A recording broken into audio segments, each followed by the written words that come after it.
જો 68 અને 160 ના ગુસાને 3m-2 ના સ્વરૂપમાં લખવામાં આવે તો m નું મૂલ્ય શોધવાનું કીધું છે. તો પેલા આપણે આનો ગુસા શોધવો પડે. 68 અને 160 નો ગુસા શું થાય?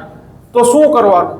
તો કે 68 નો અંડર રૂટ હોય ને ત્યાં સુધી ભાગ ચલાવવાનો. હાવ સિમ્પલ શીખવાડું તો આખું ગામ આનો બેનો ગુસા અવયવ પાડીને કરશે, પણ ઈ ન કરાય. બરાબર છે. 68 નું under route approx under route કેટલું થાય? તો કે 88 64.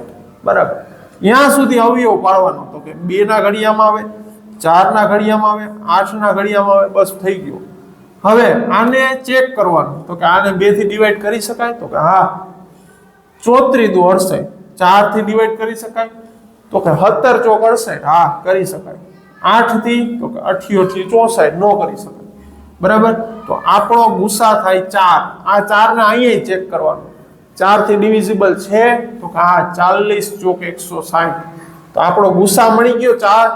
તો ઉત્સાહમાં આવીને જવાબ ટીક ન કરી દેવાનું હોય, કારણ કે અહીંયા કીધું છે 3m-2 બરાબર ગુસા કીધો છે 4. આ 2 ને આ બાજુ લઈ જાય, +2 થઈ ગયા તો 6.